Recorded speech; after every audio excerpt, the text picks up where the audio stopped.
Long ago, in ancient Greece, there lived a mighty hero named Hercules. He was known for his great strength and courage. But after making a terrible mistake, he was ordered to serve King Eurystheus and complete 12 impossible labors to prove his worth and seek forgiveness. Hercules, for your crimes, you must complete 12 great tasks. Each one will test your strength, courage, and mind. Fail, and your name will be forgotten forever. I accept your challenge, King Eurystheus. I will face any beast, climb any mountain, and overcome every test. I will prove that even a man who falls can rise again. Hercules' first labor was to slay the Nemean lion, a beast with golden fur and skin no weapon could pierce. So, Hercules used his own hands, wrestling the monster with all his might. When the lion fell, Hercules skinned it using its own claws, and wore the pelt as armor that serves as trophy of his strength. Next, Hercules faced the Lernaean Hydra, a serpent with many heads, and for each head he cut off, 2 more grew back. Cousin, burn the stumps. After cutting them, it will stop the heads from growing.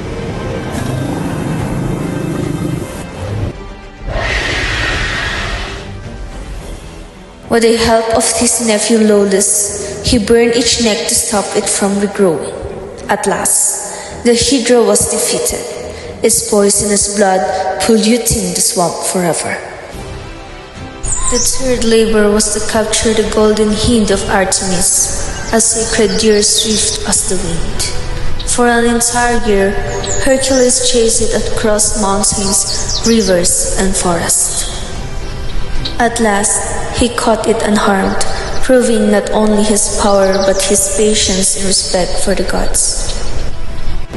Then came the Remontian boar, a monstrous creature that destroyed fields and frightened villages. Hercules chased it into the snowy mountains and trapped it in the deep snow. When he returned with it, King Eurystheus was so terrified that he hid inside a jar. For his 5th task, the Augean stables, which hadn't been cleaned for years, Hercules was told to clean the filthy stables of King Augeas in one day. I'll divert 2 rivers to wash the dirt away. He diverted 2 mighty rivers to wash them clean in a single day, turning a disgusting task into a clever triumph. Next came the Stymphalian birds, creatures with sharp metallic feathers. Hercules used the rattle given by Athena to startle them into the air, then shot them down one by one with his arrows. In his 7th labor, Hercules traveled to Crete to capture a wild bull that ravaged the land. He wrestled it to the ground and brought it back alive. The 8th labor was to steal the man-eating mares of King Diomedes.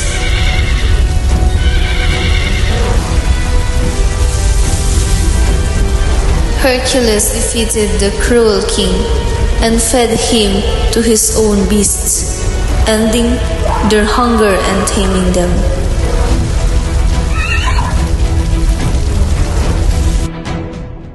Next, Hercules had to obtain the girdle of Hippolyta, the Amazon queen.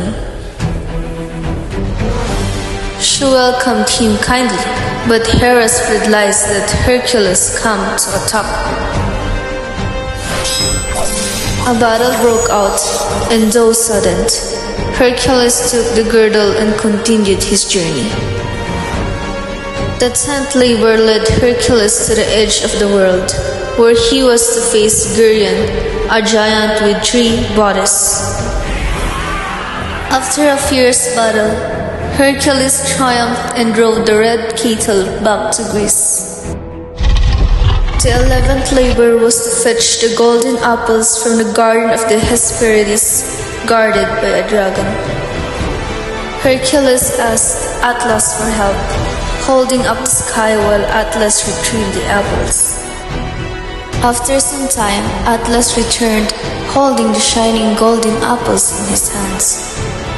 Here are your apples, Hercules, but I've decided that I will take them to the king myself. You can stay here and hold the sky forever. Cleverly, Hercules tricked him into taking the sky back and escaped with the apples. At last, Hercules faced his final challenge to descend into the underworld and capture Cerberus, the three-headed hound of Hades. With Hades' permission, Hercules fought the beast and brought it back to the mortal world. And so, Hercules completed all 12 labors, each one testing not only his strength but his heart and mind. Through courage, patience, and wisdom, he proved himself worthy of the gods. From punishment came redemption, and from man a legend was born.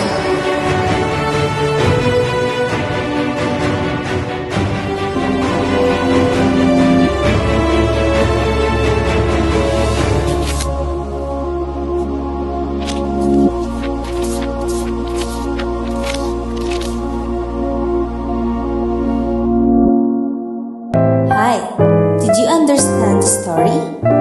Did you? Great, there is another video coming up. Please keep on watching.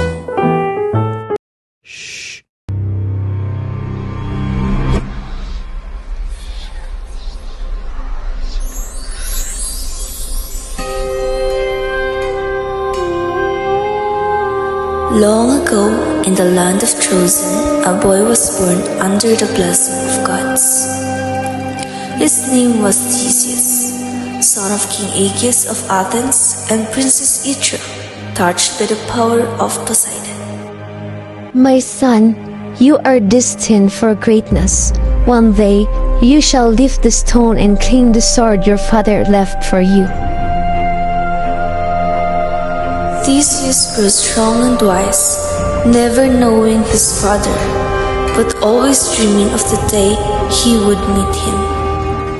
When he came of age, Theseus journeyed to Athens to find his father, but the road was perilous, filled with monsters and wicked men.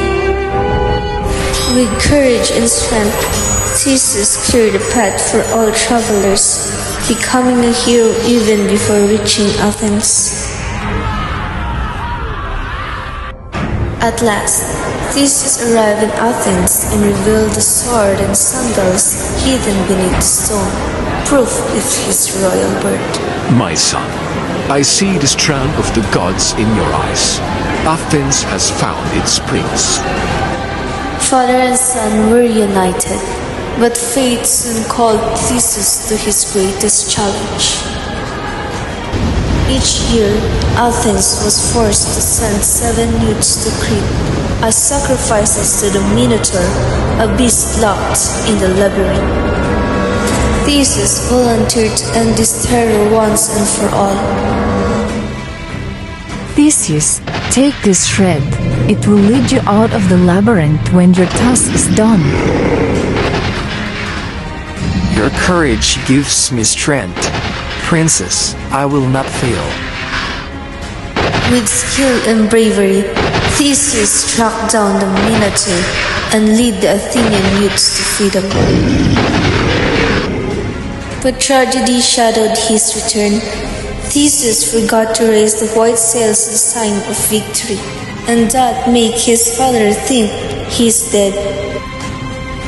In despair, King Aegeus threw himself into the waters that would forever bear his name, the Aegean Sea.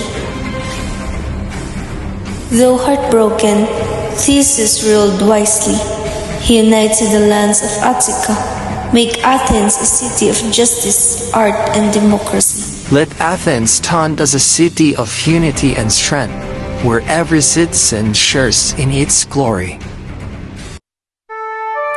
Theseus, a warrior, king, and founder of Athens, remained a symbol of courage, wisdom, and moral virtue.